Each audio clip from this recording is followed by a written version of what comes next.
let's try this all over again. On the road.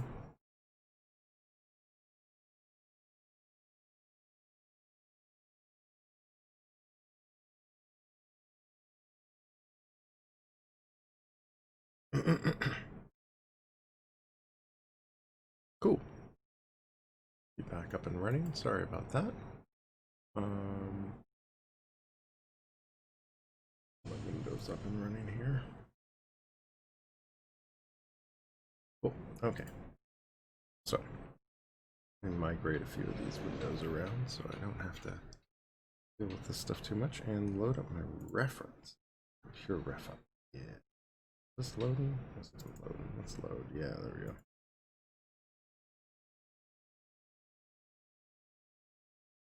Recents.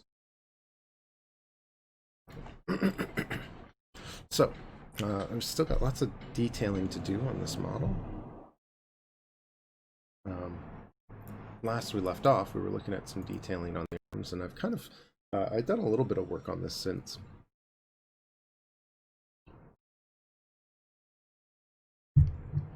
Primarily concerning dealing with variation in the intensity over the pieces. So I've gone in and really fine-tuned the layers down a fair bit,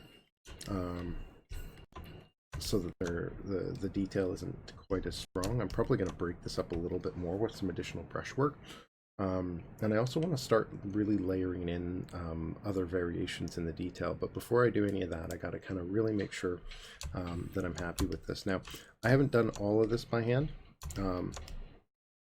There is some opportunity for me to maybe go back in and do a little bit more hand detailing around areas like the elbow in particular. I should probably make sure I've got some good elbow reference, actually. I think that's one of the things that I don't really have a good reference point for on him, so I'll probably have to gather a little bit of additional reference here. Sure, my browser is open. There we go. So,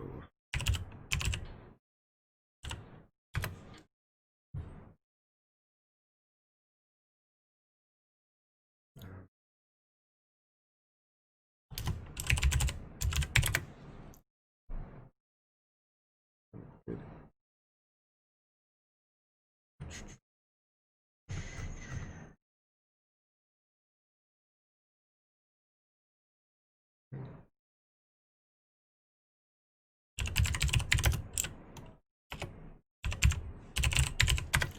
When in doubt, scan through Pinterest.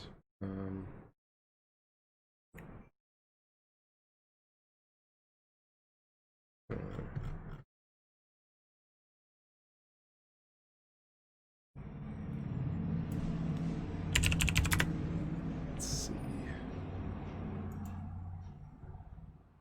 There we go. That's not bad.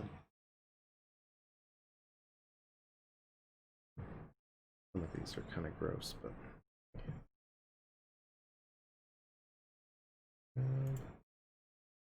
that reference file, that, and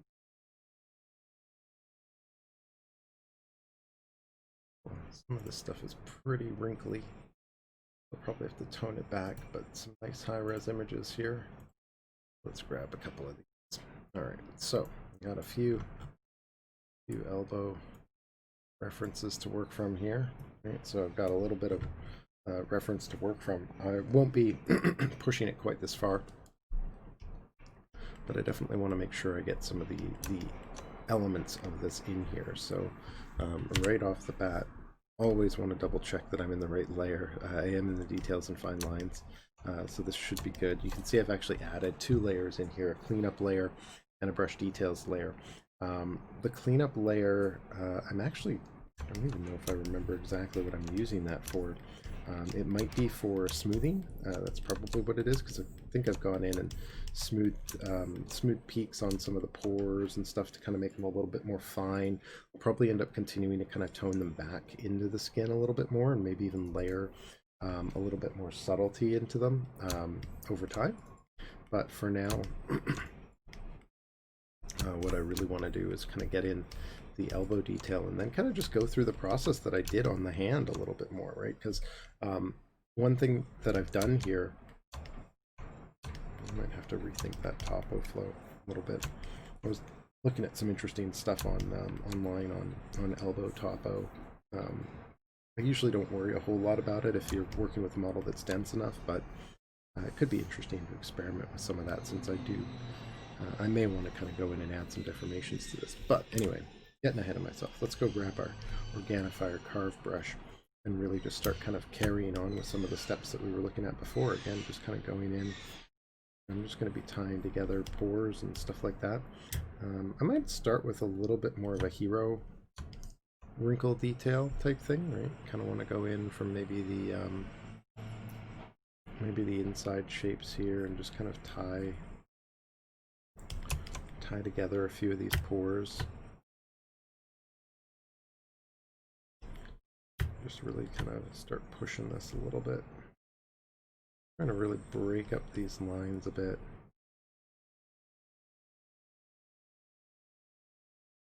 Just kind of, and just following the pores.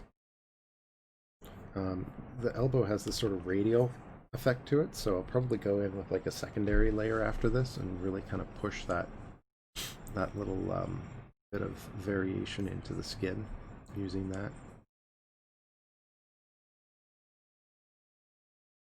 I just want to lose these pores in the surface detail, right? That's really my goal here, is to kind of lose a lot of this and just use it as sort of an anchor point and sort of a breaking point for a lot of the wrinkle detail that I'm layering in.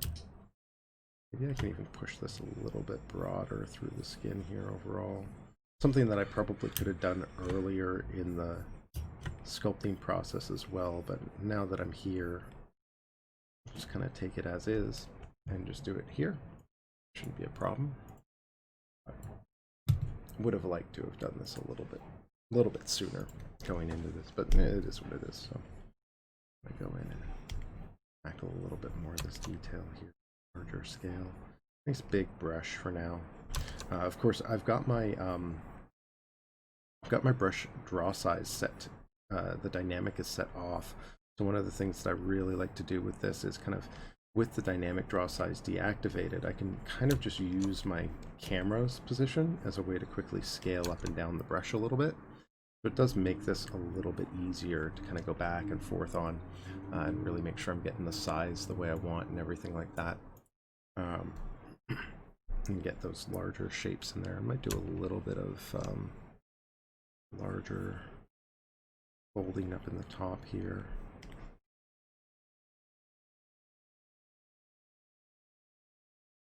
I want to kind of wrap around the inside of the elbow a bit and let that kind of turn down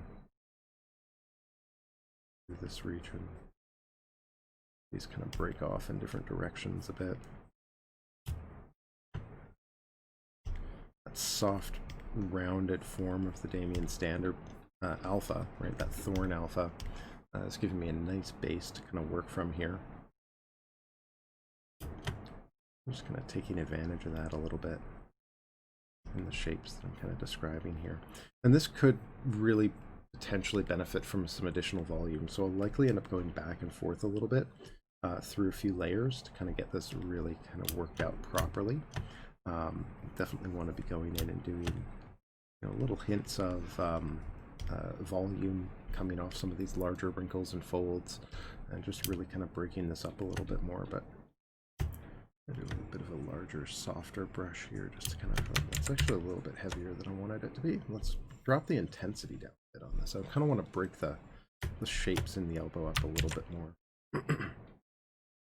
This could be a good opportunity for me to fine-tune the alpha a little bit as well. One thing that I've been doing a fair bit of, right, is really just going in and taking advantage of this alpha adjust and trying to fine-tune these shapes a little bit. Let's even bring this in and make these both a little bit more rounded here and see if that kind of helps.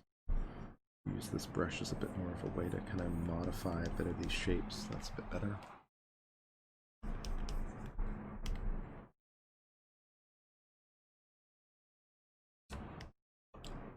Hello, hey, welcome Inversol. How's it going? Hope you're doing well. Guess I'll cut this in a little bit more and just start to add some more subtle anatomical details into this. I think some of the anatomy that I blocked in up here is pretty oversimplified, so I want to kind of just use this as sort of an opportunity to kind of break some of these forms up a bit. I probably could do this, and this isn't a bad idea here either, right? Really kind of thinking about what layer you're really making these adjustments in, right? So I'm going to pop back into my adjustment layer and just do this as a bit more of a once over here. And this will really help kind of, like if I really want to kind of take this in a little bit more on this angle, I can kind of just carve that in a little bit more here, or maybe even create sort of a secondary sort of framing layer here just to kind of drop that in a bit. I just want to kind of break up the space around the humerus, the tip of the humerus on this end. Kind of tie all these shapes in a little deeper in towards the peak of the elbow. I'll probably end up having to soften some of this down. And that can be a little bit tricky too if you've got a lot of like pre sort of sculpted forms, or if you're using like a sharp brush like this and I've got lots of layers on top. So I'll have to turn those layers off before I can really kind of get in here and soften stuff. So I'm just going to deactivate the pores layer. Oh, nice. Almost done with the skeleton study. That's quite the undertaking. I don't know the last time I really did a lot of that sort of stuff. Was it's a good exercise, don't get me wrong. Really valuable. Just one of those things that's so time consuming sometimes, especially if you're depending on how much you're breaking pieces apart and really being accurate with it. I can imagine you learned a lot though. Always a good start point, right? Just gonna go in and layer in a little bit more form in here. Really like using that standard brush for those sort of soft bonier forms, especially, right? If I just want to kind of break things up a little bit. Use this. Maybe I'll even grab a smooth, stronger brush. Excuse me. Normally I would have this in my library, but I don't right now, so I'm gonna have to dig through this.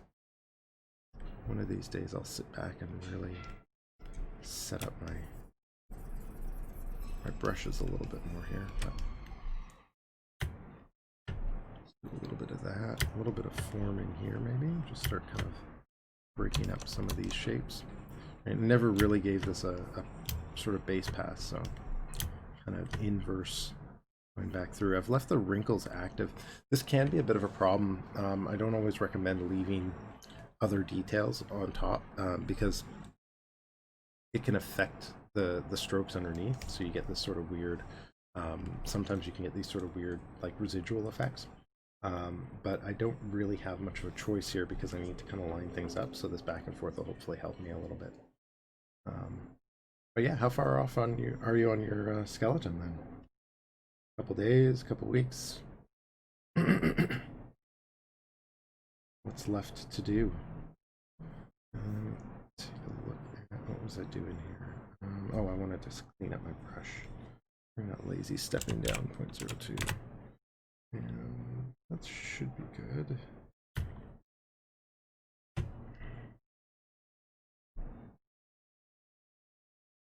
Turn my layer back on. Just want to kind of, whoops, it's still pretty strong. Soften that brush down a little bit more. Run alpha on it too, just to soften it a bit. It's always the fun part, is trying to find these, get these forms to all kind of sit in here properly without pushing too far.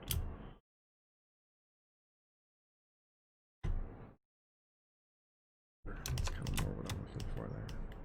I think I'm going to smooth this area back in.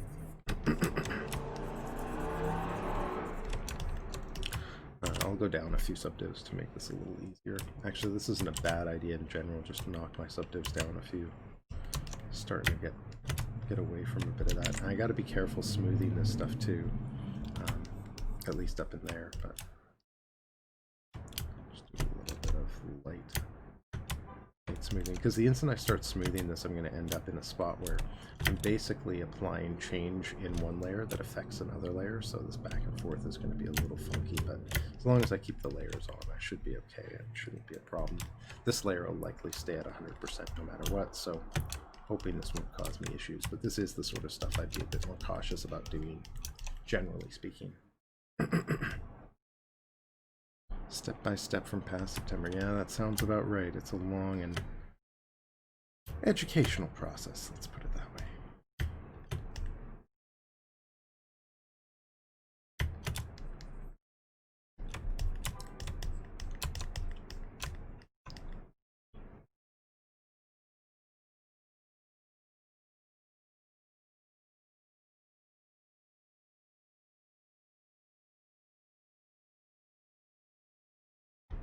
Wait for this to save.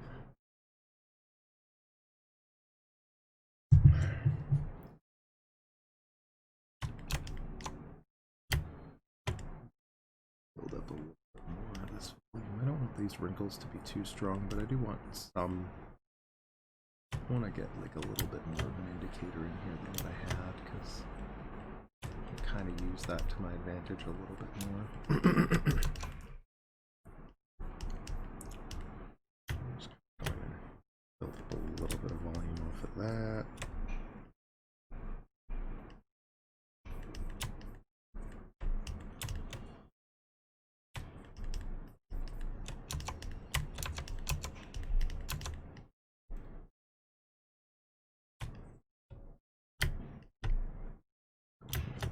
This, I'm just going to extend some volume out this way. That should be good. I think that'll be alright. So I can go back up here, bring this back, and start layering in a little bit more of that detail again. Back to the detail.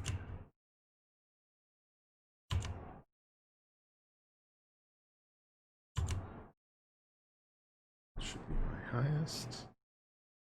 Turn the pores back on.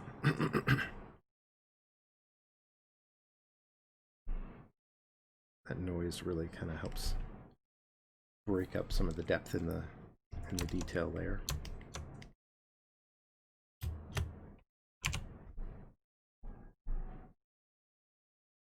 A little bit more intensity out of this. Now I'm not using those big broad brushes anymore. In fact, I should probably fix the alpha and then bring that back in.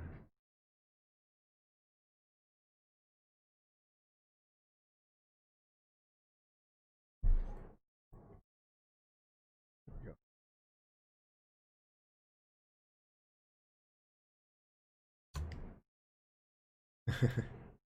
Well, that's, yeah, I mean, that's a lot of, you know, there's a lot of bones in the body, lots of subtools. But, you know, it's regardless of how far you might feel you might be from getting skin details on it, it's a step, right? It's that first step. You know, you get that base layer in there, start learning the skeleton, and you'll be looking at those other details soon enough. Have you been doing any other like side studies? I know, you know, for me, actually is the plan, I should say, is the plan to take it all the way to like a finished, fully built character? A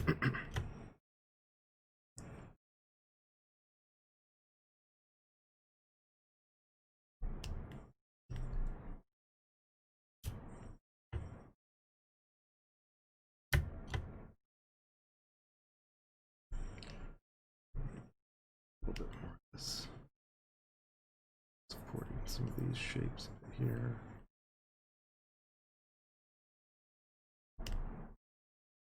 Turn this up a little bit more gently. Ooh.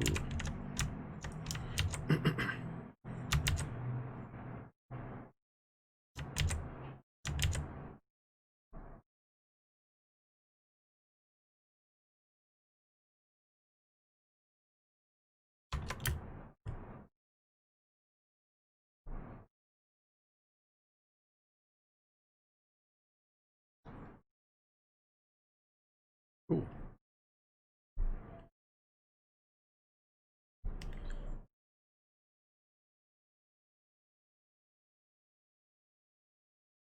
don't know if I'd have the patience for something like that these days. Though I guess, like you're saying, you can take your time with it, and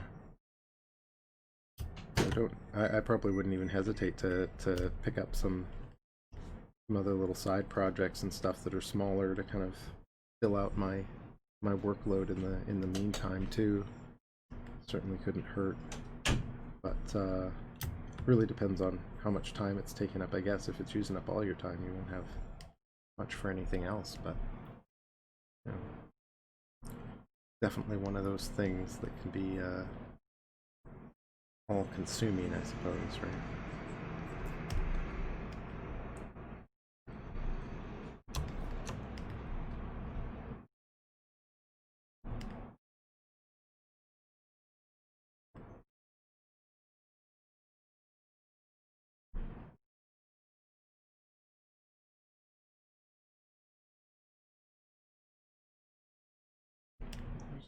Break up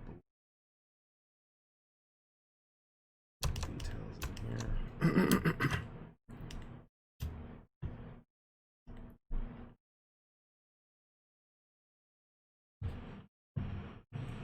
Get a look at one of my other references here a little bit closer.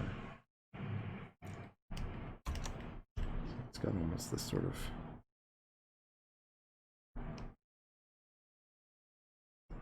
broken, sort of brainy look to it almost, right? I'm gonna get some of that in here, really. I'm just gonna go get some of these wrinkles and folds a little bit more dramatically here. Tie these shapes together.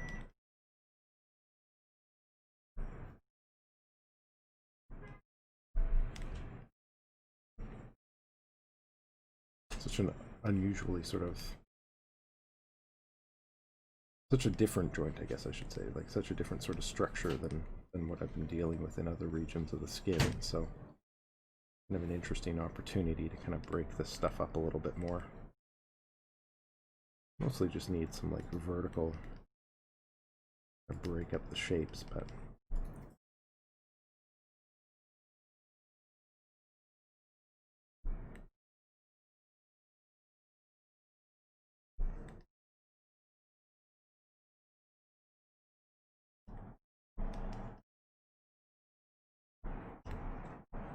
what's your timeline on your Ricochet? Are you planning on taking another? Sometimes I start some sketches, but it becomes something serious. Yeah. Well, that's always good though, right? Little sketches break you away from the repetition of doing it over and over and over again, right? If all you're working on is this one sort of really big model, sometimes it's good to kind of step back and do something different sometimes, right?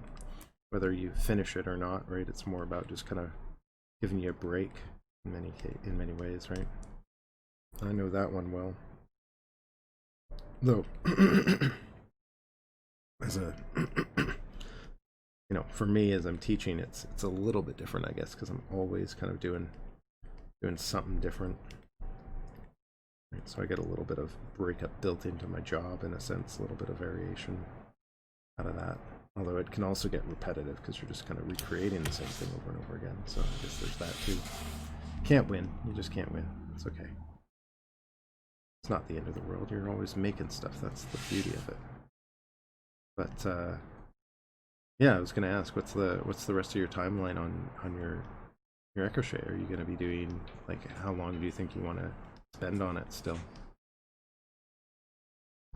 I guess want and end up spending on it might be two different stories too, but I'm just kind of curious, I guess, more than anything else.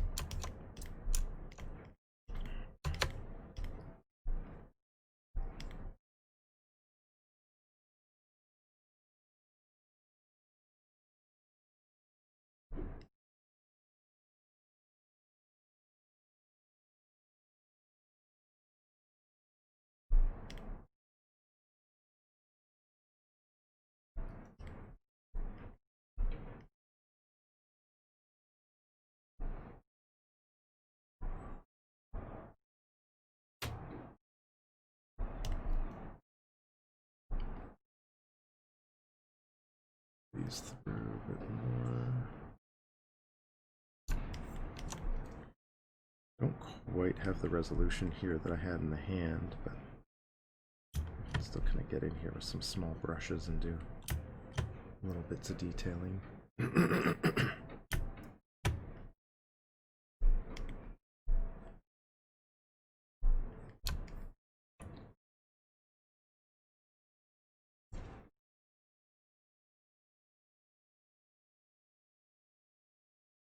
Thought someone was beating a drum outside or something, but it sounds more like construction now. Always construction.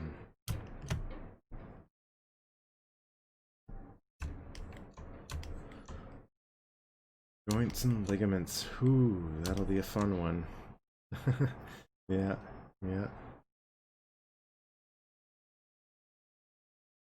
I don't know. I don't know if I could do something like that. I mean, that's a pretty big exploration.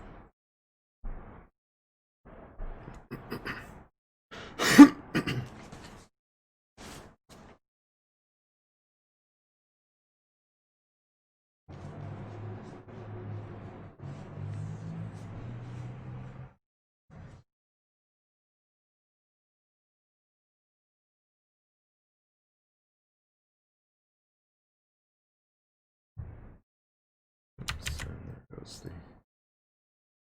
post-saving stroke. Ooh, not liking that at all. Try this again. Let's try this at a different brush size. Rotate the camera around and I'll just kind of lay down a couple of quick strokes. There we go, that's better. Force ZBrush to get its act together.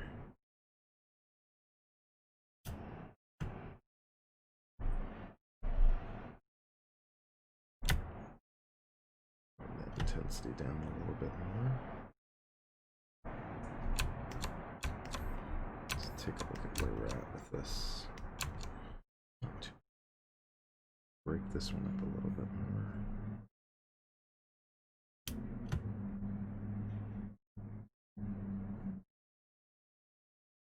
Ooh. And the crazy diagonal strikes again.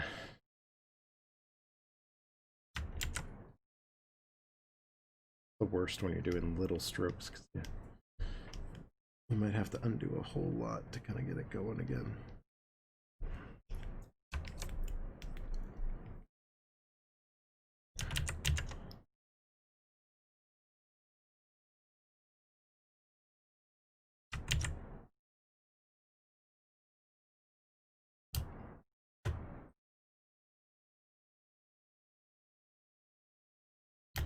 I'm going to use a larger brush to kind of play with that depth and that fold a little bit more.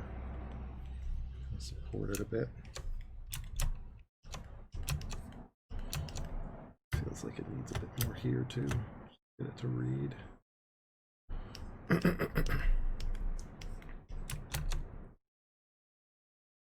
Push a little bit more into here too, just to kind of get some supporting folds across here. It's better. I'm gonna tie a few of these pores back in. Or you know it. Golden again. Yeah, it'll definitely help with some creature work, I can imagine. Really kind of getting a good handle on the anatomy and the way things tie together, the way things move, how that stuff sort of works. I mean, I guess it all depends on your design philosophy, but if that's, you know, if you're going for that sort of, you know, earth-grounded realism type thing, which tends to be the way to go these days.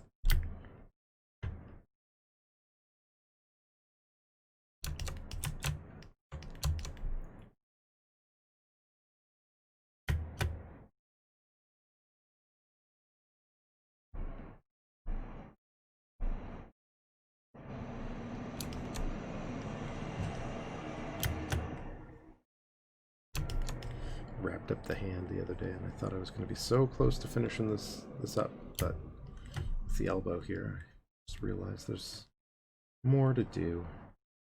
Shouldn't be too bad. I should be able to kind of wrap this up in the next. I got today, and I think I'll have some time Friday to kind of dive in and do a little bit more. So I'm hoping that I can have the elbow done by then, and then the arm should just be a matter of doing any other little refinements on, and then I got to go back in and hit the cloth. Maybe the face. I might do another pass on the face as well, just to kind of reassess, because it's been a while since I really looked at it, and sometimes those fresh eyes, you know.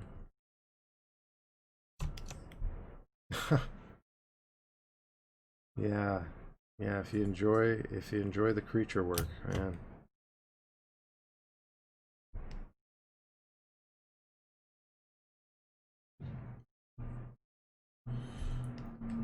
Stuff can be awfully rewarding. Ooh. Can also be awfully frustrating. I went on the Pixelogic Zebra Central forums the other week and complained about this issue. Well, I didn't. I added my complaint to one other person that seemed to be talking about this issue of the random diagonal lines appearing in when they're brushing.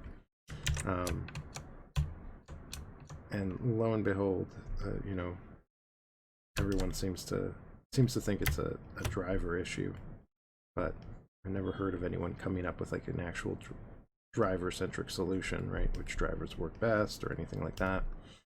And I've had this issue pop up for so long. I really think it's tied to the lazy mouse. In fact, let's turn the lazy mouse off while I do a bit of this and see if I can resolve this only with roll distance. I don't always like roll distance as a way to solve this because it kind of leaves these streaky lines behind. But I think I'm going to go insane if I don't, I can't get this to work.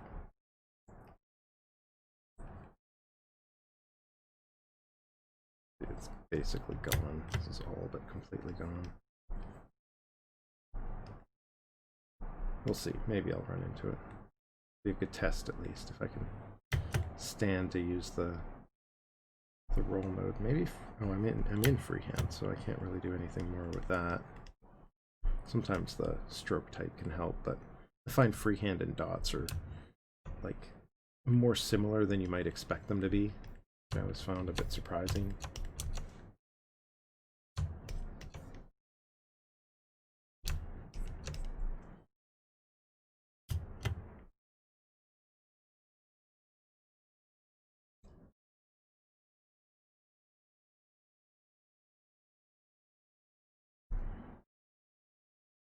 Oh. So I keep poking away at this, really. I think, you know, kind of looking through the passes too, for those of you that are just joining me as well, right, and aren't quite clear as to exactly why I'm torturing myself with all of this. I don't know. I don't have an answer for you, but I just find I love doing this stuff. I just find it so rewarding at the end of the process. So that's, if you're wondering why I'm torturing myself, that's why. And I'm not doing quite as a meticulous job as I could either, so could be worse, I guess, right? But this will be just sort of the first pass, right? So once I get done with this, I'll layer in some broader strokes, and you can kind of see if I kind of pull back a little bit, I've done a little bit of this sort of stuff on the arm itself already. There's a little bit of this sort of more generic directional detail, kind of layer it in areas like the forearm, and I did more of the upper hand with this as well. The larger, or sort of the finer strokes, I guess I should say, were also done this way in the fingers too, and then I'd kind of go in and just kind of break this up a little bit more after the fact with sort of a noisier brush. So I'll probably just be going in and kind of doing the same thing up here after a bit. Just kind of take these shapes, break this up a little bit, and kind of carry this one over a bit, just so it Feels like it kind of works with that a bit. Just gonna play with that shape too.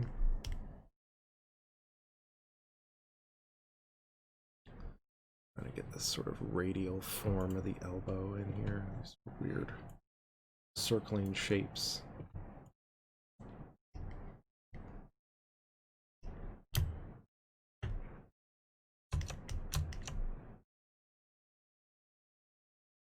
Play with some heavier brush strokes again. Some bigger brushes can really kind of make a nice difference here, just to break up that shape. A little bit of that. Just create a few little larger wrinkle lines. Kind of tie that in. There we go. Well, this is you know, this is quite the tedious way to do this, I will admit, right? I mean, there's a lot of artists that are going in and using textures XYZ and that sort of workflow, and I find that, you know, the results that you get from that are going to come to you, you know, pretty quickly compared to this sort of workflow. You certainly don't need to do this to get good details in your model, but it depends on what sort of surfaces you're detailing and how you want to go about doing that. I mean, for me, it's more about just kind of the meticulous control. I found every time I use tools like Texture XYZ, it's like everything ends up being a little noisier than I'd like it to be. I like the artistry and of doing it by hand. I like the control that I get, and I like the detail that I push into the model as a result of it. But how necessary it really is compared to what you can get out of texturing XYZ, like at the end of the day, I still have to kind of tone things back a lot and kind of rework it until it kind of starts to fit into that realism, that natural realism that I'm really going for, and that can take some time and work as well. So it's a trade-off, obviously, on time, but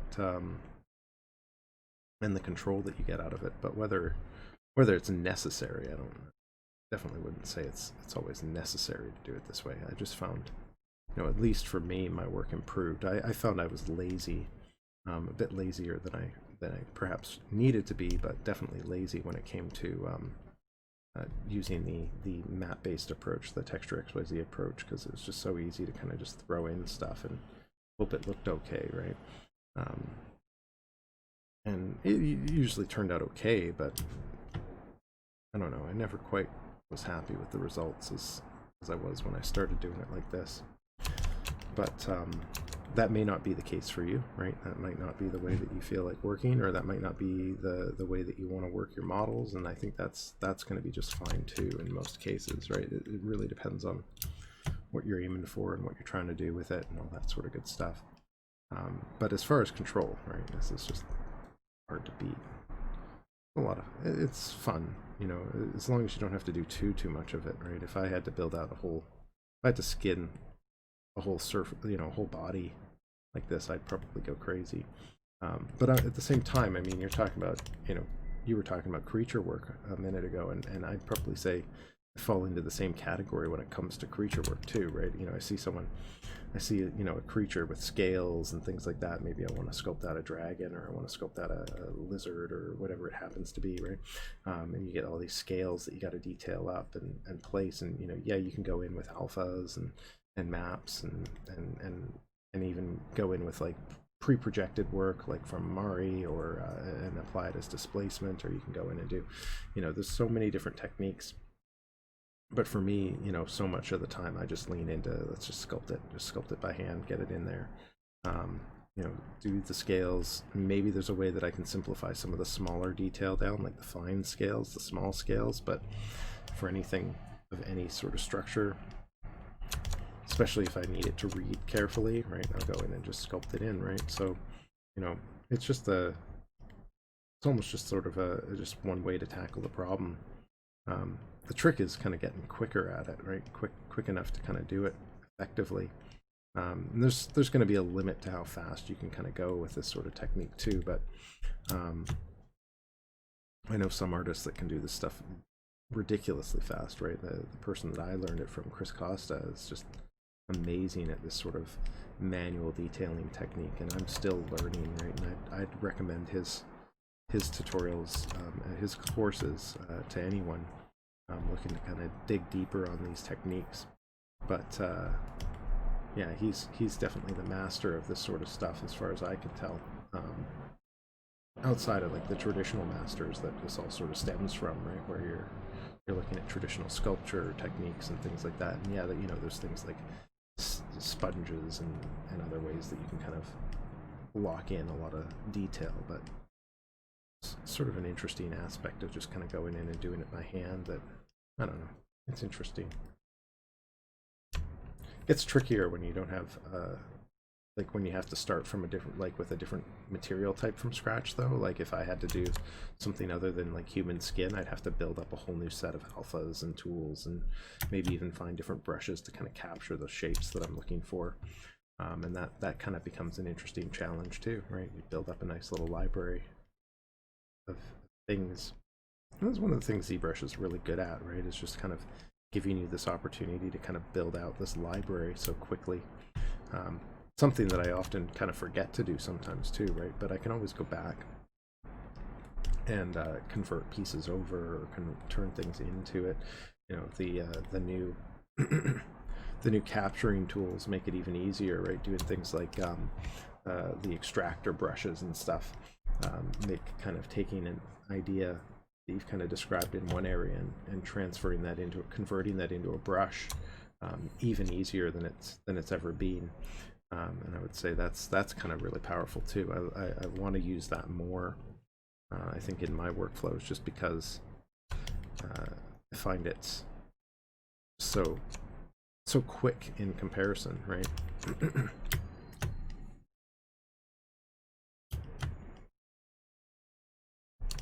I'm doing all right without the lazy mouse, and you'll notice here, this is something that's starting to really stand out to me now all of a sudden, right? Is that I haven't had that diagonal line issue. I really think that it's tied to that lazy mouse snapping, but without the shift key being pressed, it still seems to activate on its own.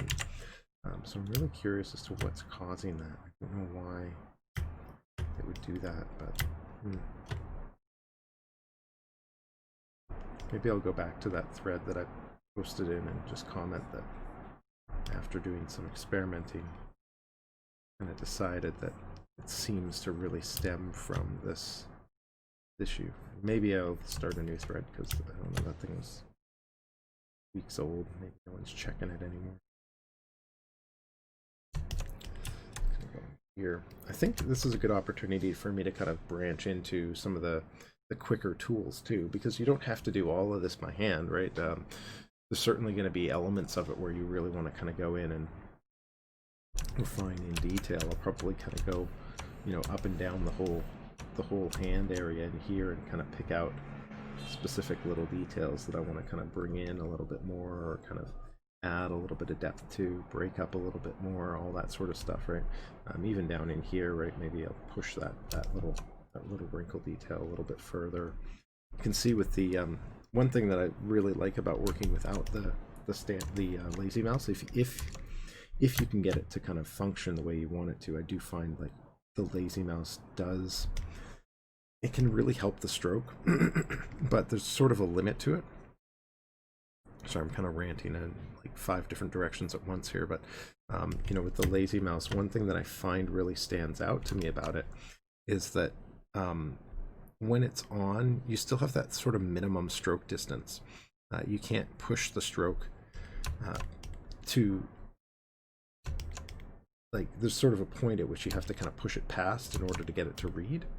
And you kind of lose that when you take that off, right? When you turn that lazy mouse off, you kind of lose that sort of minimum distance, and you can kind of create these little spots and points and short strokes that really can kind of help break up the skin a little bit more, break up a detail a little bit more, control a detail, right? I can kind of go back and forth in a really tiny area and actually produce a stroke, right? So if I just do like something a bit heavier here, let's see if I can actually get this to work. There's the stroke, so I can kind of just go in and do these sort of weird zigzaggy bits. It's a small little thing, but being able to kind of get in here and just do those little hits can really make a difference. I'm just going to take advantage of that a bit. I think what I want to do is just kind of follow the elbow form down just gently here with a few sort of hero, quasi-hero, I guess these be just sort of secondary or tertiary little details running across the forearm here. Maybe break up the skin surface a bit, but I don't want to do too much of this. This is really just about kind of breaking things up a little bit.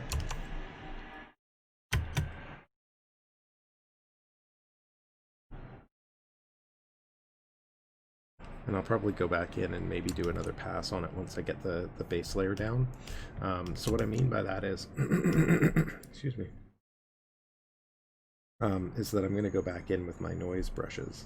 It's not really a noise brush, but it's just sort of a brush that I use to produce more of the variance, more of the breakup noise in the surface. It's actually a really simple brush. It's really commonly used for hand detailing skin. Like if you're looking at stuff like, even stuff like that guy, ZBrush Guides guy, I can't remember his name right now. I think even in his tutorials he uses or video content, some of the stuff, I'm not sure about the tutorials specifically, but on some of the video content I've seen from them, they do the same sort of thing when going in and using even some of the pre-built brush sets that they've got. And I've actually got that set as well, but I haven't used it in a while now. I guess I'll just show what I'm kind of getting at here, right? So I'm just going to switch over to my standard brush here and just throw in this squiggly alpha. And you can actually see I keep a set of alphas kind of docked over here so I can swap between them when I need them. And when I'm working with the standard brush, a lot of the time I just need to kind of change up the brush or the stroke, or the alpha or the stroke. So you can see I've got my stroke options down here, my alphas over here. And I'm just going to kind of go in with this one and the spray stroke. So I want to kind of scatter this alpha over the whole surface a little bit. And the neat thing about the spray stroke with this brush, if you haven't used it like this before, is that it has this tendency to, it still flows with the brush stroke, right? It's not this sort of locked in form. So when I'm looking at it like this and I'm going through and I'm kind of looking at applying it, right? Let's just throw down, let me go in and get into the right layer here. So I'll pop over into my brush details layer where I'm doing all of this work. And you can kind of see with just the default dot stroke, we get this sort of liney sort of thing that kind of layers in. And it's interesting, but it's not great for what I need here. So let's go in and turn the spray stroke type on, right? And this kind of scatters it a bit, right? So we get something like that. So with the right sort of setup here, I can kind of layer this in a bit. And you can actually go in and click on the spray stroke and adjust settings like flow. So I want to kind of drop the flow down so that it kind of reduces the amount that I'm getting at any given time, right? And I can kind of push that pretty low. I just want to push that to the point where I'm not really getting a whole lot of it at once. I just want it to kind of layer in these little better. It's a little bit more like what I want anyway. I could up the placement if I want it to spread around a little bit more, but I don't find I want to push it too far because you end up leaving it in like these sort of unpredictable locations. So do something like this. It's not bad. And then I'll just make sure either that I'm inverting the brush or I'll switch over to Z subtract so I can kind of layer this down a little quicker. Right? You can kind of see we just get this sort of subtle skin breakup detail, right? And I can kind of run it along the skin direction or even against it to break it up a little bit more depending on the directionality that I want. And this will kind of just give me sort of this nice soft little detailing pass. And with a bigger brush I'll get some bigger details, right? So I can kind of go in and just break up small details and big details a little bit with different sizes. And I kind of want to just use this. Let's go in and actually turn the dynamic draw size on here as well so I don't lose my brush size as I'm going, right? So this is kind of an important part of that process as well. You can see I can almost blend in some of that detail going into this. It wouldn't hurt to store a morph target before doing this as well, but I think I'll be okay without it. Whenever you're kind of going in and adding in a layer that you may want to tone back, you can, if you're working in layers, you can kind of control it a little bit, even if you forget to store your morph target. But if you don't work in layers and you forget to store this, then you're going to have a hard time getting kind of certain things toned back without smoothing, and then you kind of get tricky. So make sure you're storing morph targets if you're planning on kind of toning these things back later. But I'm going to throw in Just like a little radial stroke through here, just starting to break this up a little bit.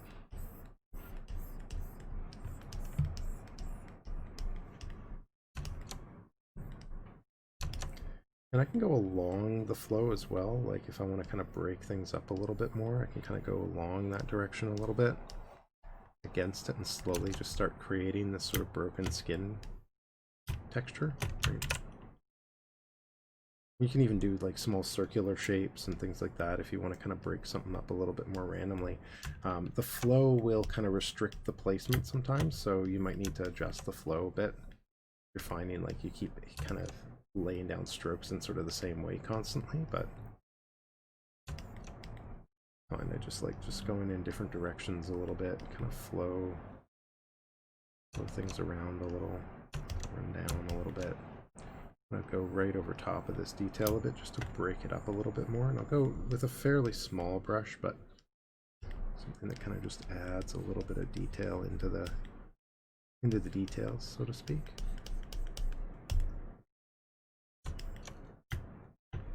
Just kind of do this down here a bit as well. Follow that across. Follow that across. Let's come back out here a bit. I do this from a bit more of a distance so I can see how it reads. Right, just start going back and forth through here. Right, and we can start to see some of the pores kind of fade away behind that noise. Right, which is really kind of my goal here, is just to kind of get that to fade. The noise, the pores to kind of become part of the little detail wrinkles that are in here. Maybe I'll push them in a little heavier here. See, you can kind of push them pretty far and then just kind of break them up a little bit, different directions, different sizes. This is sort of my lowest poly area in here, so there's definitely going to be some restrictions to how much I can really push in this region.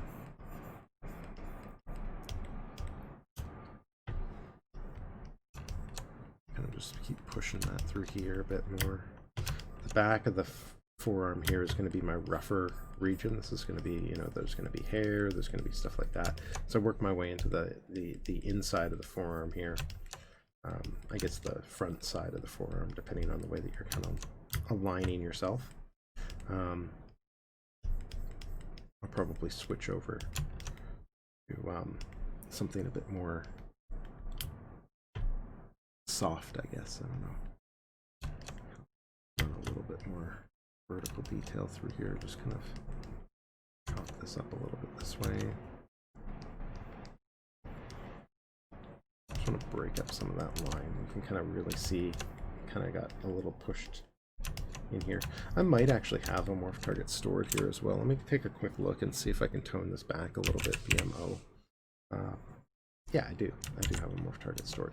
Now, of course, I didn't store the morph target recently, so I have to be careful using this over areas like the elbow that I've really added a lot to. But in this area in particular, I should be able to kind of use the morph target to just kind of tone back some of those heavier wrinkles and folds a bit more. I guess wrinkles, fine line. So if I need to kind of tone it back a bit, I can. And this is done, this morph target's stored with the pores in place.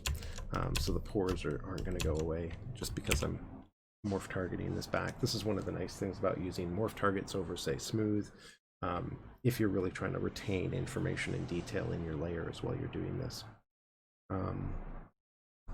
Let's go back in with the standard brush here. It's not the shortcut, there we go. Just make sure the brush isn't too big when I'm going in and doing this.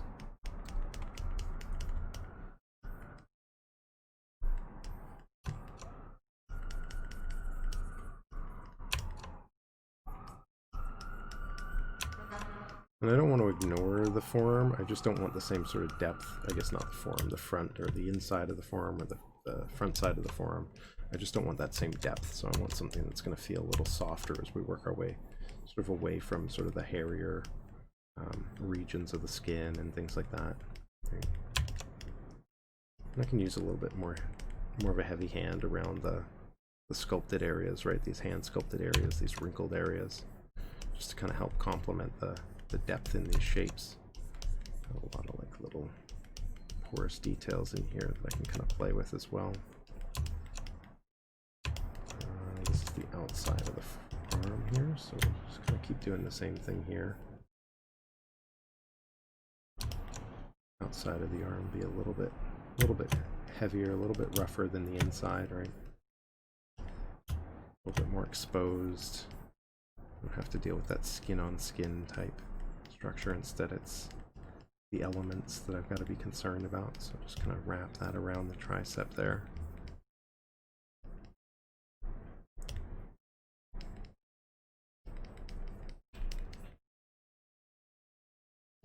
Lots of horizontal stuff. Let that break that up a bit. You can see, you know, what seems like sort of a big daunting task can kind of be simplified a little bit, right? We can kind of get away with this, but I wouldn't leave it like this necessarily either. I'm not going to just rely on this. I'll probably go back over key areas every so often, try and break things up a little bit more, and try and make sure that I'm not kind of leaving it all too much like I'm just kind of throwing in sort of a generic brush over the whole thing to kind of add that detail, because that's the last thing I want it to feel like, is that there's just some brush doing all of this work, right? I want this to feel more specific, more specific to the reference, more specific to the way it should be, right? And that might take a little bit of additional work. And you can see I'm just kind of breaking this up in different directions to help with that as well. Ooh, how'd that brush get so big?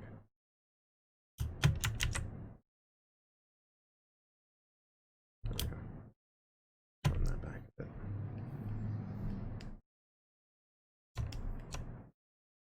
Keep brushing down the form a bit as well to help with that. And you can bring this brush stroke out a little bit as well. You do get some variety in wrinkles that way. So, you know, what I might do is just kind of start with sort of this generic sort of inwards pushing effect, but eventually I might go over areas with just sort of the inverse effect and just kind of layer in a little bit more variation that way as well.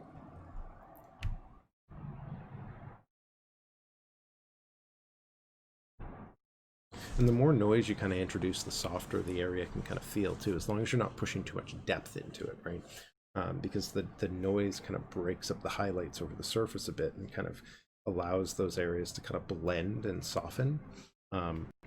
It's one thing about sort of surfacing and shading that I always like to remind my students as well, is that, you know, so much of roughness detail and textural detail comes from the height and normal maps or displacement maps or whatever sort of surface detail that you're applying to your model, right? And that's really important to kind of keep in mind, because you can take advantage of that pretty effectively if you're doing it right. You know, if you're really putting your time and effort into the sculpt, you may not need to spend as much time like getting the perfect roughness map, because the roughness is in the surface. Now, there's a lot of exceptions to this. Sometimes it's going to be a lot more efficient to do it in texture with a map versus kind of micro detailing everything.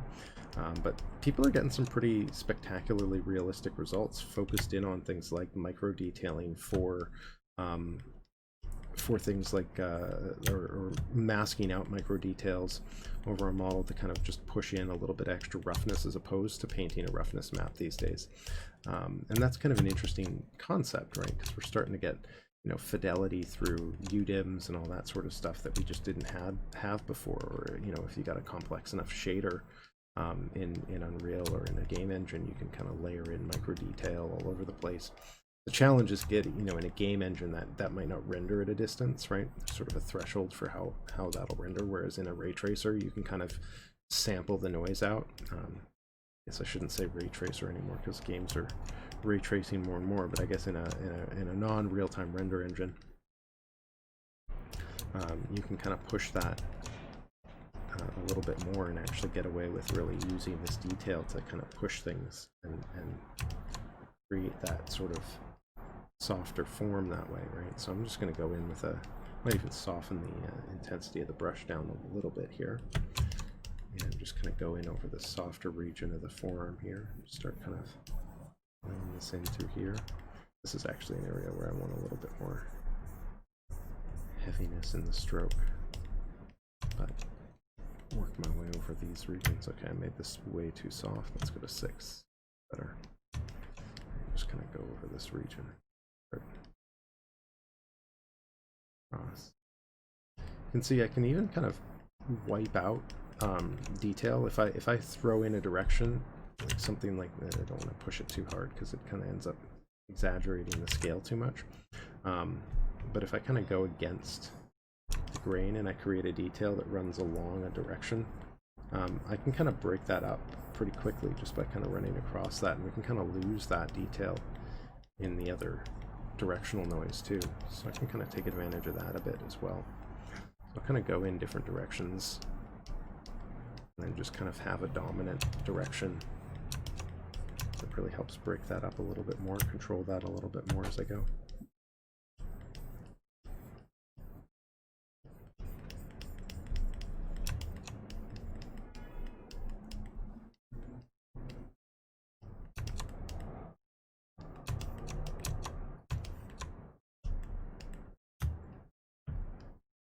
I think I'm going to end up toning down the pores in this area. This just feels too strong through here. I just kind of didn't quite get that intensity right when I laid them down, so definitely some challenges there. The elbow pit area will need some love because you get those sort of weird sort of stretched skin areas where you get those sort of growth lines and stuff around joints a lot of the time, or at least along the back of the knee and the back of the elbow, or the inside of the elbow. So I'll probably need to do a little bit of that work as well. Put this down here a bit. Trying to keep these details pretty fine, so get that brush smaller. Maybe I'll even turn the lazy mouse off here and just let it kind of scatter a little bit more.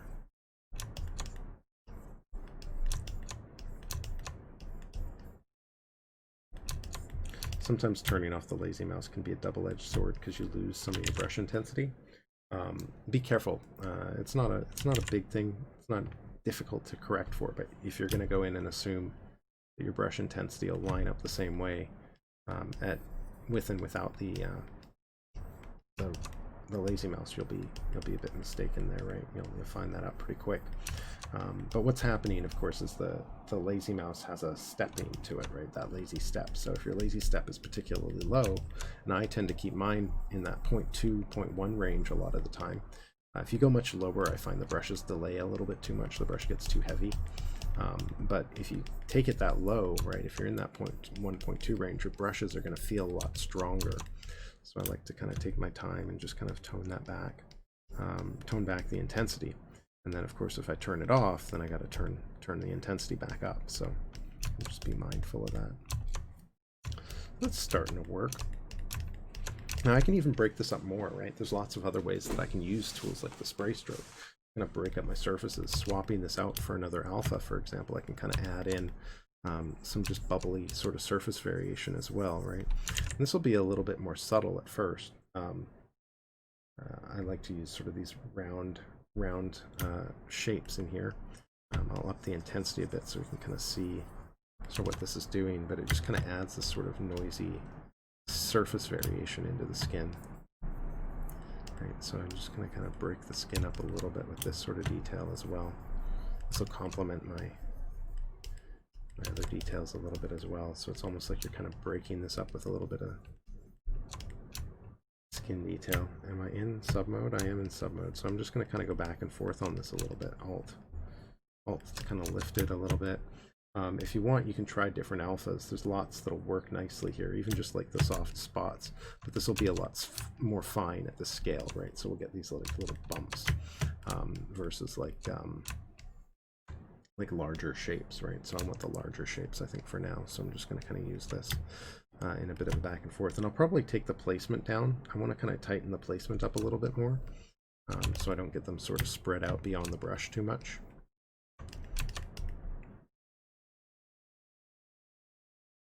Back and forth. You can even use it as sort of a way to tone it back down after the fact. If you know, a nice soft little application of it kind of tones it back a bit. Kind of go back and forth until it levels itself back out, but leaves sort of that noisiness behind. a little bit not varied enough for me, so we could kind of crank the color value up on the spray stroke. This will kind of break up the variance a lot more.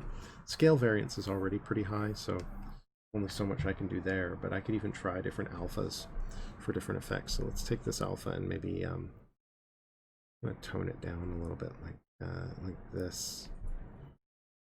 Actually, should I go with more of a peak? Play with that curve, something like that. Maybe it would work a little bit nicer. It's all the way up. Oh, actually, no, that's a little bit nicer like that. That's interesting. Right. And, I don't want to reduce the flow even more. Let's see if I can get this lower. Sometimes you're gonna reach like a point at which you kind of can't take the flow any lower than it already is, but just kind of go in and just add little bits of detail in this way. This is a little bit much. I might have to go back and try and find a way to smooth that back out. I'll probably have to go into a corrective layer and kind of smooth it back down. It's easy enough to do, but it's kind of annoying that I have to go back and do that, unfortunately. And I didn't separate it from the surface noise, so that's actually... I'm half tempted to say I might even be better off just running through my undos and starting that over again, because once you kind of push it too far, it can be...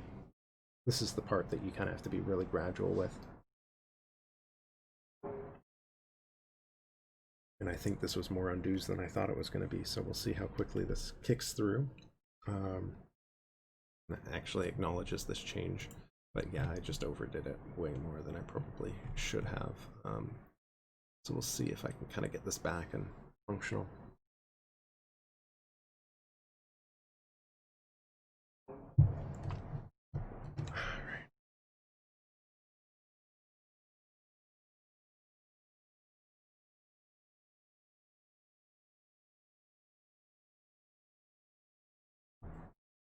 Did it? Oh, still hasn't done it.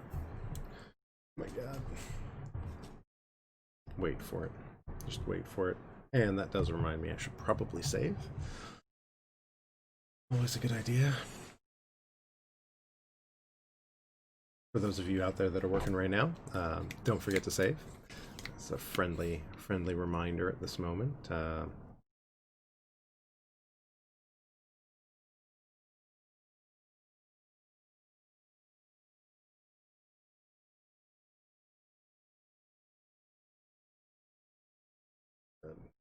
Going back through this many undos on a model that's 34 million polys is always painful.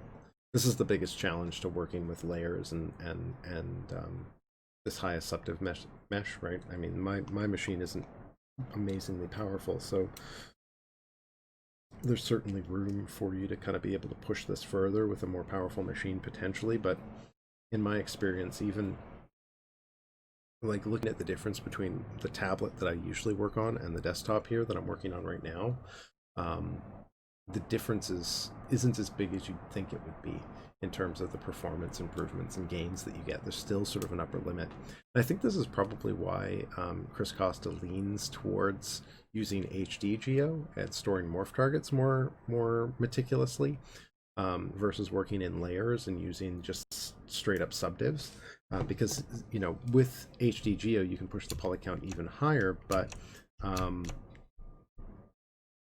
the limit is that you start to kind of reach this point where you can't, like, well, basically you can't store things like layers and you can't organize it that way, but you gain this sort of speed because you're always working on only a portion of the model at a time. So you could push the model into, say, 100 million polys and then work on like the 30 million of a certain part. And I certainly find that to be some advantages to that. I'm just going to kind of take a quick once over on this and see what I might be missing here, because I don't know how far back in the undos I've really gone. I know that I've gone back far enough that I've kind of hit this spot, but sort of nudging the history forward a little bit and seeing if this still appears. I don't know. So it might be that I'm far enough along that it might just be worth me redoing any additional detail from here. So I think I will. I'm just going to do this and just go back in. Just be a little bit more careful about adding. Let's even switch this to Z add instead of Z subtract, so I'm not like digging in these little spots too much. It's better. In fact, let's do this. Let's do myself one extra favor. Let's store a morph target, right? So I'm going to go into my morph target, delete, and store. This is great when you're working with those extra divs, because now I can kind of go in and I can freely kind of do this, and I can tone it back a lot easier and all sorts of stuff, right? So if I do take it too far, I can kind of go back and fix that. Right? Maybe I'll even take this with the broader alpha and just scale the brush up a little bit and kind of start placing this noise a little bit more over the whole model. Right? And see, it just sort of scatters that over the surface a little bit for me.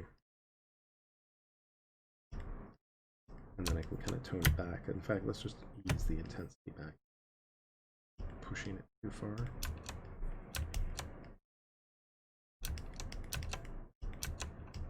Just go back in with the Alt key and kind of push a few spots in. This is a little bit rough here, so I'll go back in with the morph brush, maybe a low intensity on that. Just kind of tone that whole effect back a lot. Right? Really don't need that strength to it. A nice subtle effect here. You're not getting the big shapes, which is sort of the other thing, right? I do want some bigger shapes out of this as well as the small little details, but let's go in and do some little bit more specific details as well. Right now, whoa, what brush am I in? Oh, this is the morph brush, right? I don't need an elf on that. BST, oops. Go in and do, and this actually has that alpha adjustment that I made on it as well.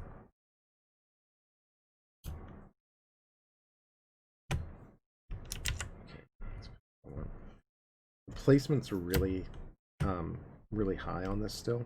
You might find just typing it in, the flow, excuse me, typing in a flow value to really be helpful here. But I find a lot of the time with this flow menu, it can be really hard to access from here. So just going up into the main. No, I can't get it to lock in no matter what I do, can I? See if I can get this the upper menu to drag in. Maybe I can even actually access this. Let's do a little. Forget that, right? I'll just enable customize and see if I can bring this in from. Never actually tried to drag this in from here. I don't know if this will work. Can I drag it in? I can. Oh yeah, okay, let's do that. Now I can type in a number. Let's go 0.002. That ought to give me a nice low flow. Not quite as low as I want anyway. 0.001.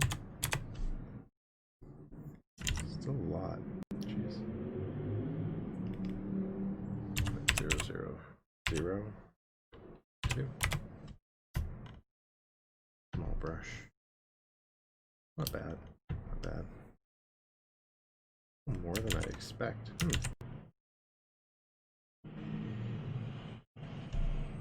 I wonder if placement is having a bit more of a role than I'd like it to.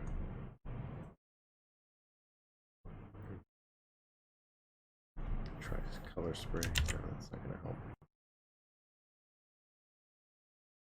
Alright, let's just go with this. I'll just be gentle with it and gradual with it, just so that I'm not pushing this in too quickly.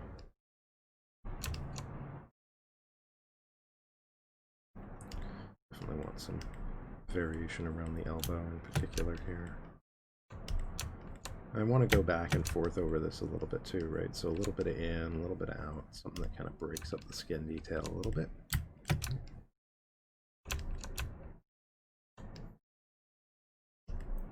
Oof, that's a bit much. Morph brush, ease it back.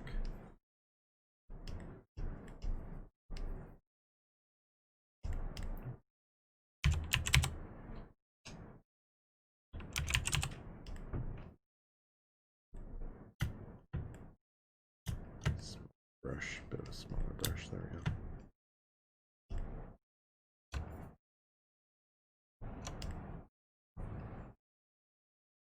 Just little circles, little figure eights. Right? No, no worries.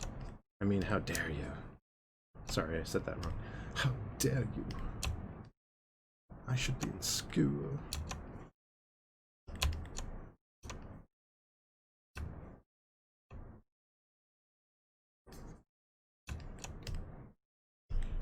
That's sarcasm. I'm not serious. You didn't miss much. I'm just going in and layering in some more details. A little noisy brush here, a little bit of spray stroke with some little spot alpha here, just to kind of layer in a little bit of surface variation across the arm, break things up a little bit.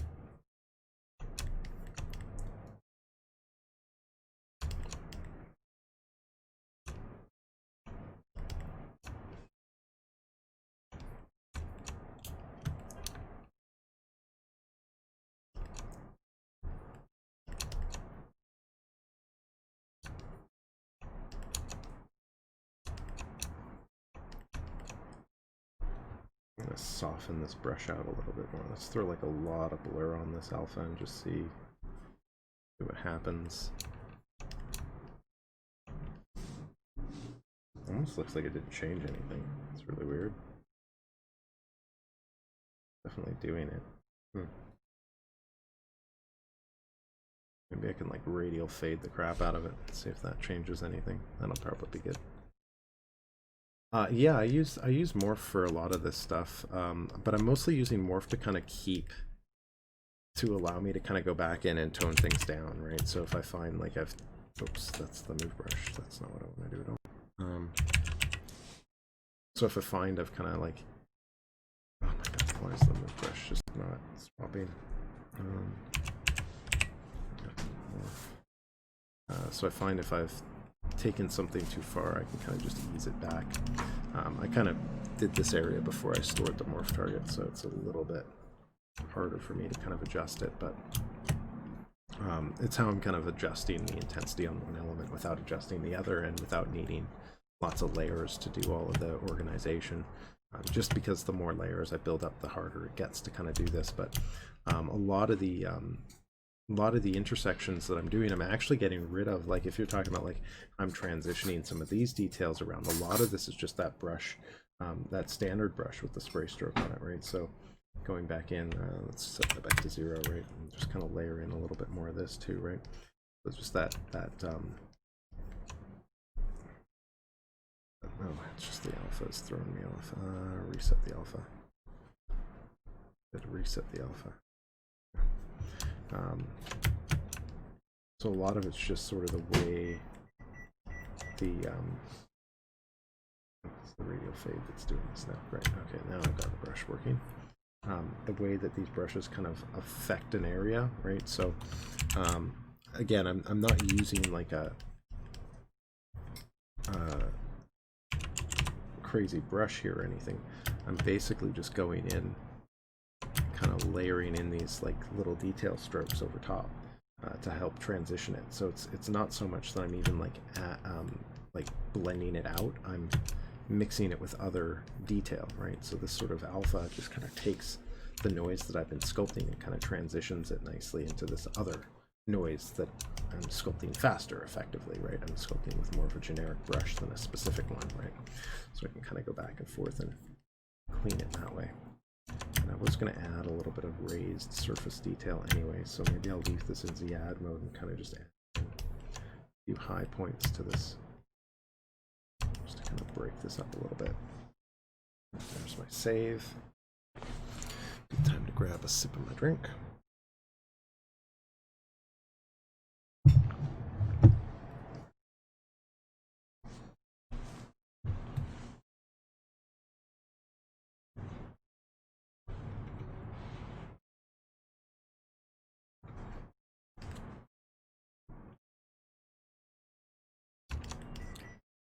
Still got to tackle this region here. Actually, maybe this would work. Maybe I can do a little bit of this. Let's do some big strokes through here. I'll take this area, and I'll go back in with a little bit of a smaller stroke over it in the inverse, and that sort of in and out, and then I'll go in and just morph the surrounding area down a little bit to kind of ease that out.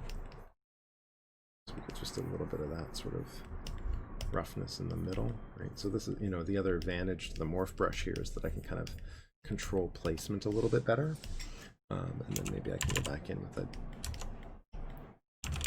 actually, I shouldn't bounce between my techniques too much here, so I'm just going to go back into the spot again, the spray stroke, and just kind of go back to adding small skin variations again.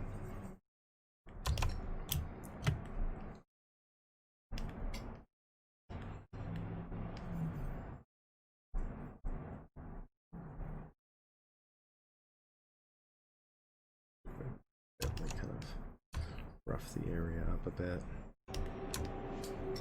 Just gonna, maybe I'll play around with that idea a little bit more in this region in particular, where I can kind of play with bumpiness and depth. Variation in that elbow pit. I don't know if that really answered your question or not, actually, but hopefully that makes sense.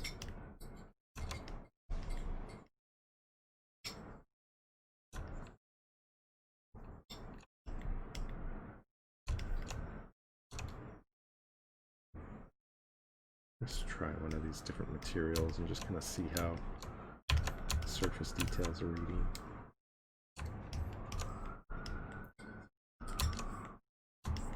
You can kind of get the sense of how, and again, this kind of goes back to what I was talking about earlier, right? This ability to kind of use the surface noise to kind of broaden out detail and highlights a bit. Like as I break up surfaces bit by bit with more noise, I might be able to kind of get it to catch and pull highlights a little bit further out and so on, right?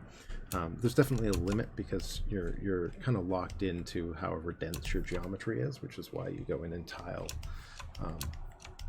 micro detail over top and things like that later on. But you know, I still want to kind of use that to my advantage. So even something like this, this basic material 2 default, kind of gives me a clear read on these little details and things like that. Let's go back into the standard brush again. Go back in with these little dots and do the same thing down here, because I can see that breakup through these regions really starting to work here. Kind of keeping it a little bit clearer from the bicep area here, right? Don't want to break this up as much. As we work our way down into the forearm, we're starting to see a little bit more of that, so I'll kind of carry that idea through a little bit more down the arm.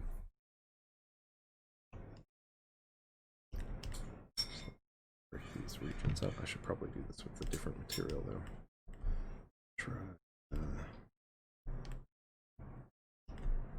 Try this one actually, and I'll just broaden out the highlight a little bit so I can see things a little better. I'll go material modifiers, and I'll just adjust the specular curve out a little bit more.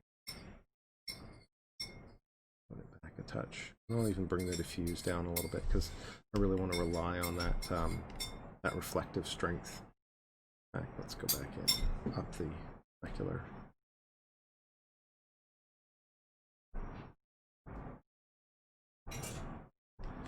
A little bit of a broader effect here, and I can kind of play in this space a little bit more.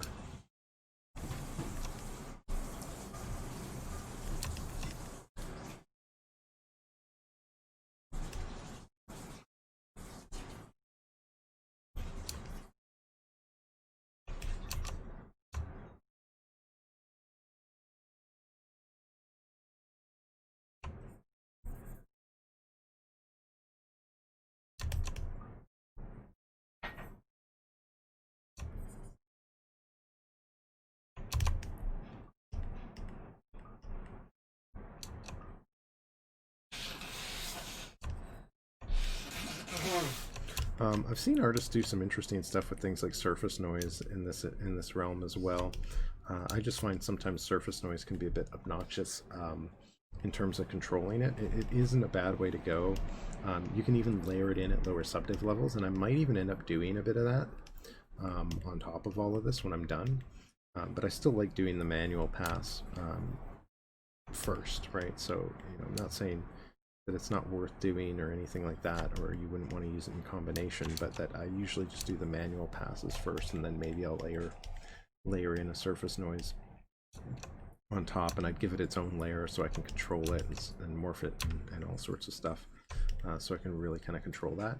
But you got to be careful adding in too much noise as well, because you don't want to muddy I mean, at this point I've kind of pushed it so far that I can probably get away with it, but especially if I do it at a lower resolution, right? Like I wouldn't want to do it at the highest res, because I still want those little areas of rest in between things like the pores from time to time. So part of my concern would be making sure that I'm not losing that along the way.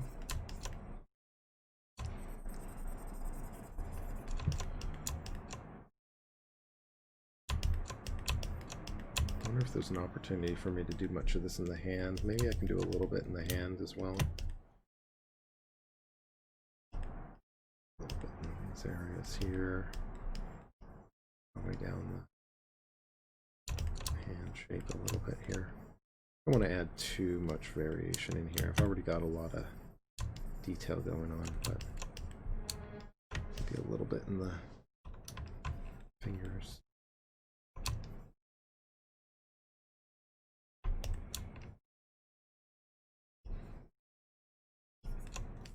See, maybe breaking up some of the softer padding with bits of detail like this, right?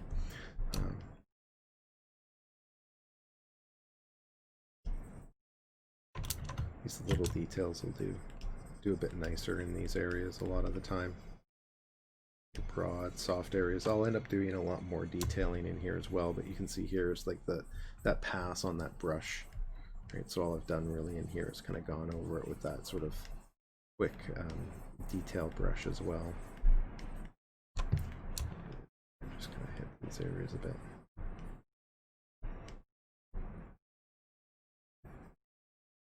I find the hardest thing is like actually getting this to, like actually seeing what you're doing, like finding the right material to get this stuff to read can be a bit trickier than you might think. But you don't want to overdo things like intensity to compensate for it either. The idea is to keep it subtle, so you kind of have to trust that it's going in when you're applying your brush strokes. Again, I'm working without the lazy mouse here as well to kind of avoid those weird stroke issues that I keep seeming to run into now. So there we go. So let's take a look at this with the default madcap gray that I've been working with primarily. I think I could do maybe a small, what I'll do is I'll take the blurry, or this alpha, and maybe blur it a little bit more. Sort of higher frequency noise sort of one. Just kind of break this up a little bit more.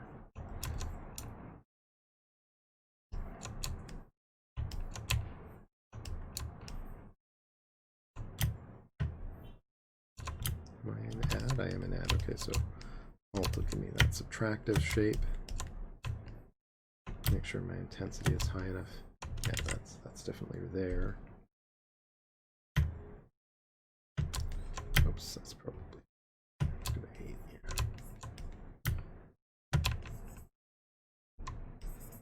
Just kind of bounce back and forth between adding and subtracting. And I think I just want to kind of hit the outer arm with just little bits of these little bumps again. Cheers, have a good one. Oh, and I totally, oh no, you're still here. Yeah, no problem. Thank you so much for joining me. Have a great day, and maybe I'll see you again soon. Good luck with your project.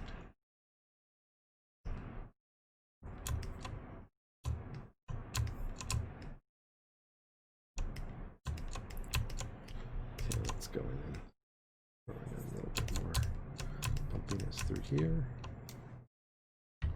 And I'm getting to a point where I'm pretty happy with where this is all going. I don't know that there's much more that I really want to get in here and do, at least on the arm itself. What I'll probably end up doing is going in and maybe giving it another once over with the manual detail. Like I find a lot of the time, once I've kind of laid in more of this detail, I want to really go in and just kind of make sure I'm pushing the right elements around with my bigger strokes, because you lose stuff, right? You lose detail, you lose structure. So I'm going to go back into my layers here and just make sure that I'm in my my fine details layer, and I'll go back in with that Organifier carve brush and just kind of carve in a little bit more in here. Maybe work my way down the elbow a bit and kind of blend these details a little bit, because there's still a distinct difference between like going in with a brush like this and let me just make sure, yeah, the lazy mouse is off on this, cool. Going in with a brush like this and kind of getting these really clean specific lines running through an area versus like versus some of the stuff that we're getting with the more general brushes, right? So I want to make sure that I'm kind of transitioning that effectively. So I'm looking for clear directionality, right? And then like saying, okay, you know, I want to really kind of tie some of that in a little bit, but I got to do it carefully. So I got to not draw like a straight line across the whole model. That would be silly. So let's undo that. And then I'll just take like a nice short stroke and just kind of go in and just kind of layer in these sort of broken shapes a little bit here. Just kind of go in and arc these shapes a little bit, play with that, and kind of blend up into this area a bit. Just kind of play with this a little bit. Maybe this would even be a good opportunity. Let's go in with the morph brush and just ease this back a touch. But maybe this would be a good opportunity to store a fresh morph target so that I can layer this in without worrying about what I'm controlling, right? So I'm not bouncing between layers and trying to tweak everything all at once. And that way I get that extra little bit of control. I'm just going to kind of go in with this area here and just kind of push this in a bit too. Oh, that's the morph brush. Go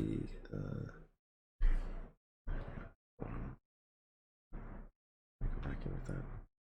I could bring up the lazy mouse again. I am starting to feel the effect as you do bigger strokes.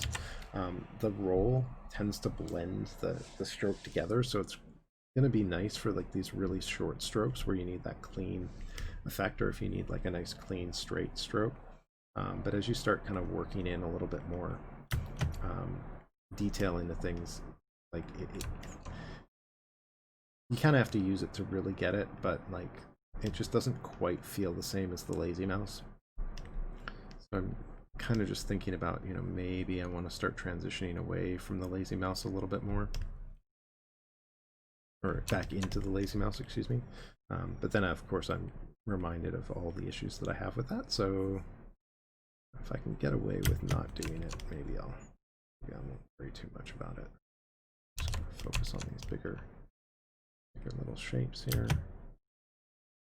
Just trying to kind of get these get a few more like big lines, stuff that sort of reads at a bit more of a distance, so I can kind of get that kind of stand out a bit more, right? Just kind of these broad. Maybe I'll bring that focal shift out a little bit more. What's the alpha look like here? Yeah, okay, so it's that. So maybe I'll broaden it a little bit. Just kind of go in and just kind of create more of those radial circular shapes here. Just kind of blend that into a bit of this shaping here. Maybe break that up a little bit too. And each time, you know, I go in and maybe push this a little bit further. You can see like some of these bigger wrinkles that I've done in the hand could definitely use like a real second pass. Right. I think one thing that I want to do is kind of get that elbow pit. Let's get the elbow pit going as well. Let me see if I've got any reference for that first, actually, and then maybe this may end up being the last thing that I really touch on, but I don't know what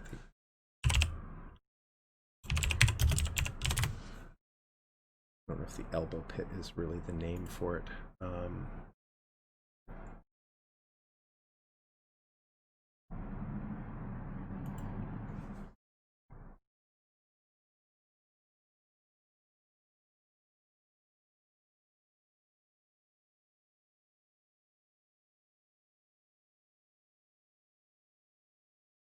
Antecubital fossa.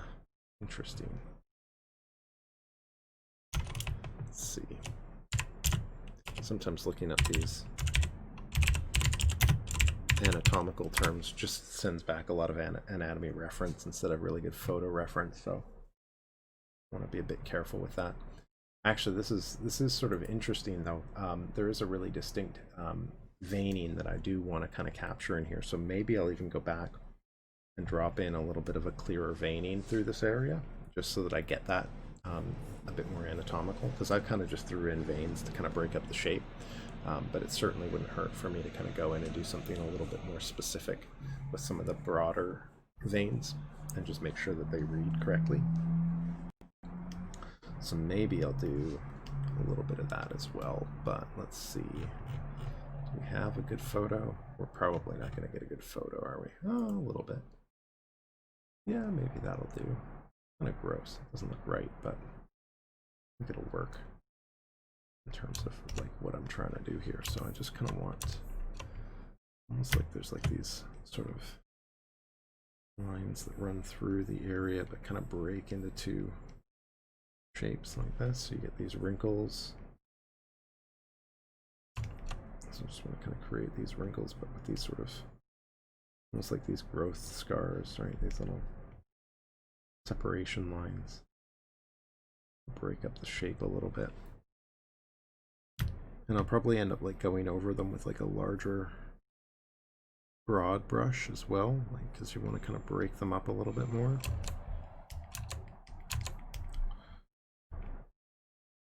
They almost have a bit of directionality to them as well, so maybe I'll kind of flow over this. I mean, they flow, like this is arced, but like I want to kind of take this and maybe flow these across a little bit like this as we kind of go into the sort of a triangular form, right? So we want to kind of create this space in here where we get that room for that sort of triangular detailing. Tie that all together as it works its way out here. How's that read? It's not bad. Maybe I can push a few of these a little further, treat them a bit more like wrinkles. And this is the second time this has happened to me too.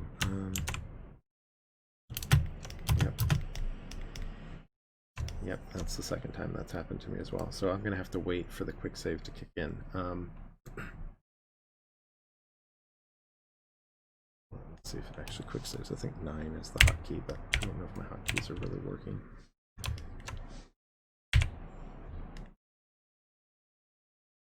Let's double check. You can see something's going really funky back here. Yeah, that's working. So I'm just gonna load this up. I'm gonna risk it.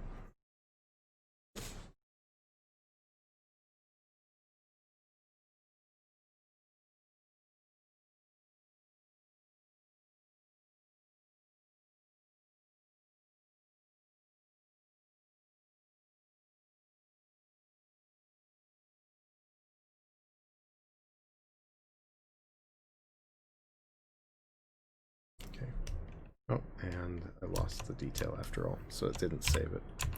Shoot. Oh well.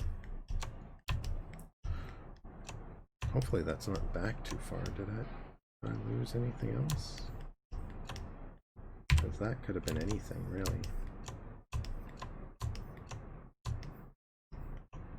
Looks like all my noise is still in place.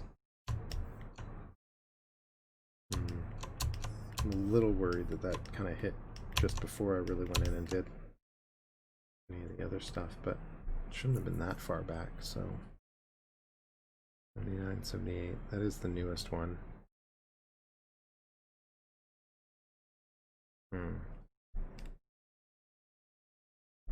Yeah, that's not gonna, okay, well, if I lost information, I lost information. I can't tell anyway, so I guess it can't be that big of a deal. Certainly looks like my surface noise is still intact over the model, so we'll move forward here. Assume this is when it quick saved last. Go back in and do the same thing here that we were doing a moment ago. Break that up a little bit. I'm trying to create these sort of pocket shapes, right? Create these sort of directional forms through here. The mouse is still broken, or not active, which is what I want. Run through here, maybe kind of start up here a bit, and maybe swoop across. These little pockets of detail through here, a little bit through here. Kind of create these broad wrinkle shapes, right? Through and just kind of hit a few of those. A little bit extra depth.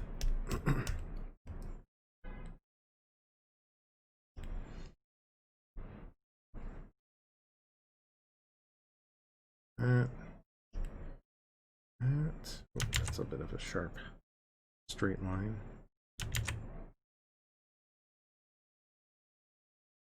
And then what I want to kind of do here is just hit these with sort of this diagonal stretching, right? So I kind of want to just take this and just go in with like the Alt key and just kind of add these sort of raised and lowered shapes. So I'm just going to kind of go across this with like a little bit of inward depth, and then kind of support it with a little bit of outward depth, almost like we're getting these little stretch marks, right? Just these little.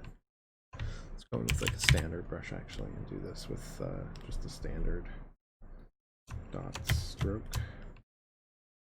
Just kind of layer in. Let's go with a little bit more intensity there. Layer in just a little bit of the stretch line type stuff through here. Oops, that's what. Gonna get carried away with. I'm not gonna get carried away with my raw size. Really easy. Even up the intensity. Actually, let's turn the lazy mouse back on, because the lazy mouse will give me a lot more of that control in the intensity, which is what I'm looking for. Go in. I just want this to kind of flow along this way. Do that.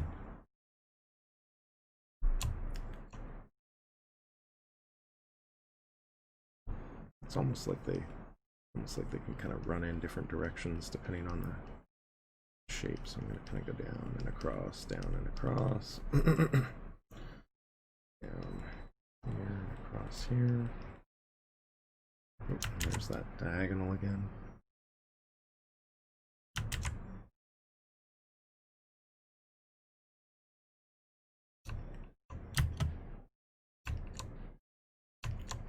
Just kind of this back and forth. Oops. Maybe with a broad brush I can do this really subtle sort of indentation here. Like a low intensity, high focal shift sort of thing, just to kind of bring in different sections of this shape, kind of recess it a little bit.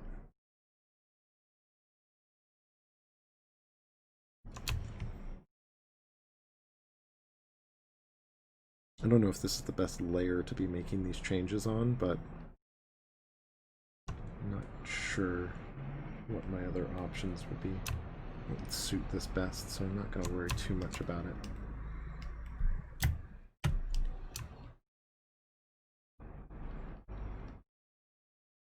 Don't want to create a new layer for it, so why not? Why not just kind of do it like this, I guess. A little bit of standard brush. A little bit of Damien Standard, not Damien Standard, but my Organifier variant on the Damien Standard. Start creating these little breakups. Kind of trying to create these sort of varying levels, right? These just these different heights for different things here. Do a little bit of volume on some of this stuff, and then just a little bit of that sort of diagonal stroking. Let's go this way. Just start tying in these shapes a little bit more across here.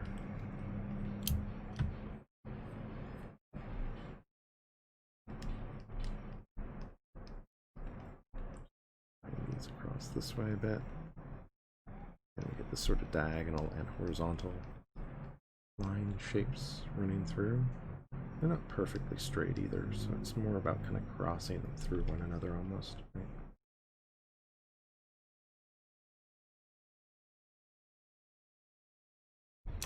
Let's see how that reads. Kind of giving me that sort of crazy looking sort of soft skin foldy area that I'm looking for there. So I'm fairly happy with that result. Okay, so I think that'll work nicely in there.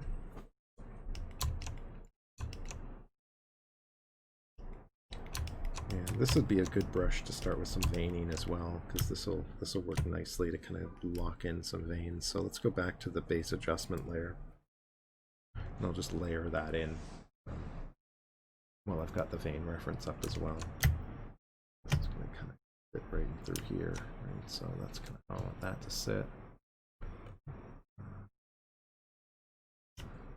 No, that's not. That's actually store morph target too. Store, so I can erase this. And I want it to kind of come out from way over here, really. I go up with something size a bit. I'm just going to brush in a bit of that, run it through here. Do that. Get that big vein that runs down the bicep. Run that into there. Break this one up a little bit as well. Do that. And kind of follow some of the veining that I've already got in here. Oh, that's actually not going to work very well. Because this needs to come out wider. Here.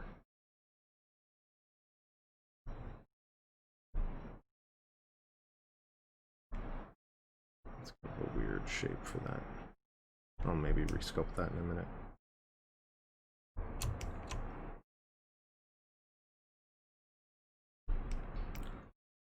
Meet up here and then run off this way. Down there for now. I'm just going to do something like that. Get these little guys running away a bit. So create these little through here. And then I'll just go back in and tone it all back down.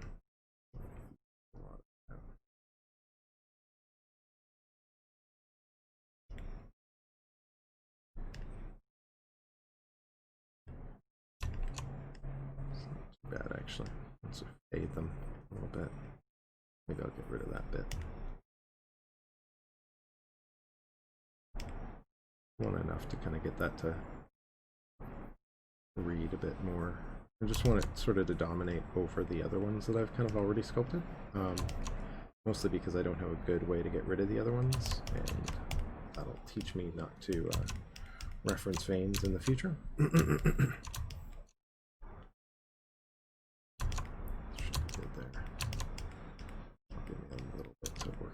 That's a little bit more consistent.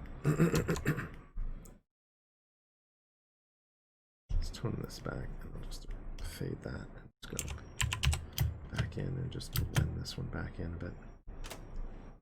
Just do it more down the middle.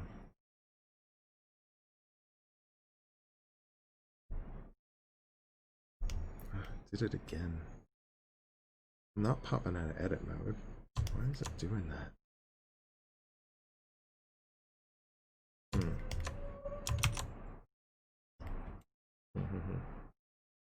It's really unusual. I'm not quite sure what's happening here, but it doesn't really matter anyway because I'm running out of time. I'm about up for what I'm able to do. I've got to get back to the rest of my day.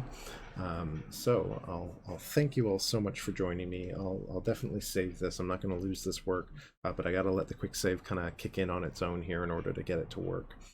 This is at least what I had to do the last time this happened to me, and I was able to solve it. So I'm not going to lose anything, but I will have to go back and reset this or let this sort of save itself out before it'll kind of work. But thanks so much for joining me. I hope you enjoyed the stream. I'll hopefully be back in the morning on Friday as well, doing a little bit of kind of continuing on with this. I'll probably do more of the detailing in the palm of the hand because I got all those little lines, and maybe even figure out a technique for the fingerprints, something that I haven't gone in and done before. I'm partially tempted to try it manually, but I don't know if that's really going to be a worthwhile idea. So we'll see what I come up with there. But that'll be the next time I get online here, which will hopefully be Friday, if not maybe next week sometime. But yeah, thanks so much again, and I'll chat with you all soon. Thanks so much for joining me. There's the quick save, right? So it's kicked in. I know I'm not going to lose this, so I'll be able to kind of go in and hopefully go in and load that up now, right? So there's, oh, and it kicked in all on its own again. Look at that. All right, So that actually worked quite nicely.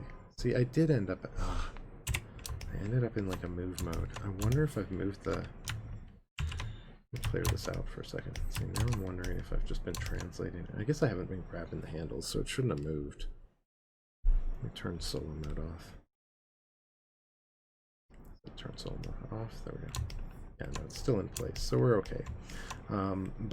Yeah, that's where we are. Like I said, thank you so much. I'll wrap up for today and talk with you all soon. Cheers, thanks for watching.